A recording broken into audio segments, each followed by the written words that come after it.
Dividing perennials is one of the easiest ways to make more of our favorite plants. Let's get to it.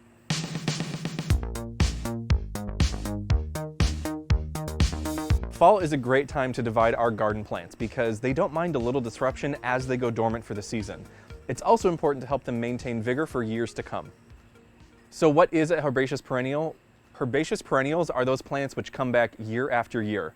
If it's not a tree, a shrub, or a bulb, then it's probably something that we can and should move this time of year. In general, you'll know if a plant is ready to be divided if it hasn't been flowering quite as vigorously in recent years, or if it has a dead zone near the center of the plant. Today, we're dividing two plants, Allium Summer Beauty and some bearded iris. First, let's talk tools. You'll want a digging fork with a handle in good shape.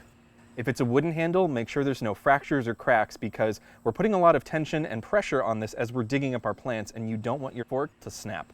A pair of pruners, a soil knife, and some rubbing alcohol for cleaning our tools.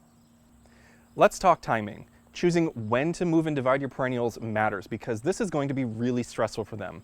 Try to aim for a cool or overcast day or the early morning or early evening when you're going to be in shade. Let's get started with the allium. Using a digging fork, dig in about 6 inches away from the plant at a 45-degree angle. Push down on the handle of your digging fork to begin to lift the plant out of the soil. You might need to rotate around the plant and do this from several different angles. Once you feel the plant release, gently shake off any excess soil.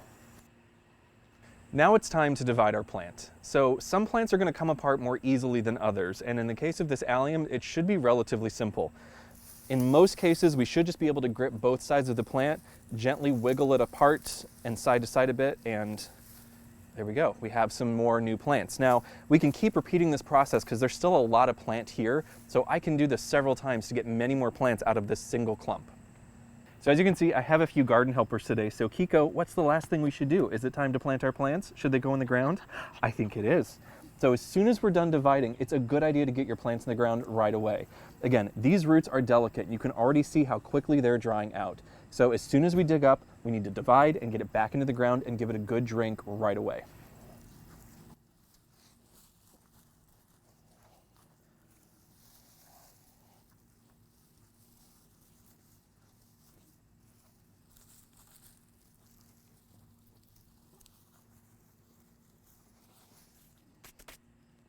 Next up, we're going to tackle this bearded iris. Now, this has only been in the ground for a couple of years, so it doesn't necessarily need to be divided. I want to divide it because I want more of these plants in my garden. Now, iris grow from rhizomes, so they're going to look a lot different than the roots that we saw on the allium. In this case, we're going to start with our digging fork again. Rhizomes are pretty shallow, so we don't need to go deep. Wiggle our fork underneath, push back, jiggle it a little bit just to get off that loose soil. And just using our hands, we can kind of move right in, fish them out, shake off the soil, and look, right there, we've got a fresh new iris ready to go to a new good home. These are actually buds for next year already beginning to form. This main one that I'm holding here will be what produces the flower next spring. These will produce flowers the year after. Now, before we replant our iris, we have one more thing we need to do, and that is to remove about half of the leaves. We do this for two reasons, and it could apply to many other perennials as well. The first is to help keep it stable in the soil. Now that these roots have been removed, they aren't gripping in when I replant quite like they were before. So if we get a strong wind or water, it's likely just to topple right out of the ground. And if I don't catch it in time, the roots could dry out and it could die. So we don't want that. The other reason for removing part of the leaves is to help it reduce how much water is being lost through the leaves. So this is going to help, again, smooth that transition as this plant gets readapted to its new setting.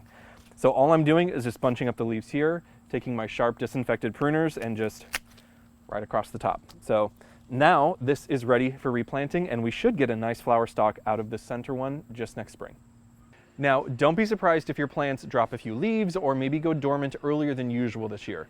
That is a totally normal response to being moved, especially this time of season, and they're doing that to conserve energy and get ready to grow and bloom next spring. Well, there you have it. You are on your way to making more of your favorite plants. And don't forget, there is so much more to learn online at letsgrowstuff.org. We have more videos, tips, tricks, and a blog to help you grow a better garden. So until next time, happy gardening. Funding for Let's Grow Stuff is provided by the Focus Fund for Wisconsin Programs and Friends of PBS Wisconsin.